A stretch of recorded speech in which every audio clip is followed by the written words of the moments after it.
Hi Bay Bay drivers, David Foster, Safety Manager at Bay Bay. Today we're going to talk about the split sleeper provision and how to avoid going into violations while using it. So the split sleeper provision, basically it extends out your 14-hour day, and in order to do it correctly, one break must be at least 2 hours either off duty or sleeper berth.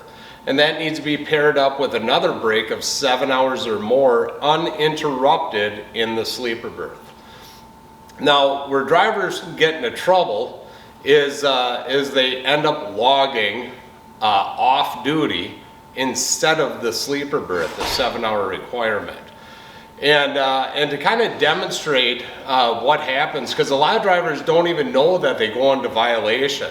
So I came up with this daily log, okay, and for the purposes of this example, we're going to say that the driver, has his full 70, just came off of a 34-hour restart, starting his day at midnight, just to make things simple. So starting the day at midnight, going on duty, 14-hour clock would expire at 1400 hours or 2 p.m. But during the day, this driver takes a 3-hour rest break period. Now that 3-hour rest break in the sleeper berth, and it can be sleeper or off duty, but that expands out the 14-hour clock. So now instead of ending at 2 p.m., it's going to end at 5 p.m.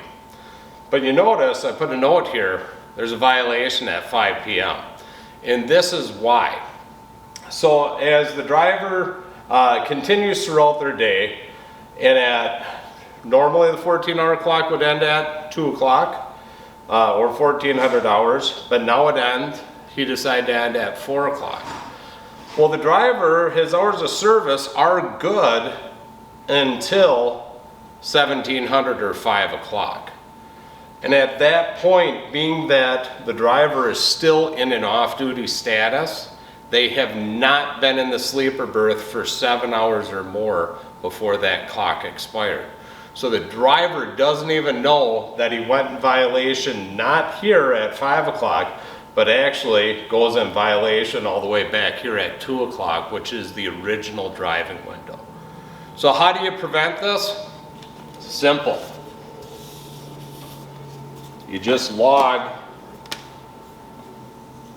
in the sleeper berth for 7 hours or more. Okay. Hopefully this clears up. If you have any other questions, please reach out to the safety department, 651-480-4910. Thanks, drivers.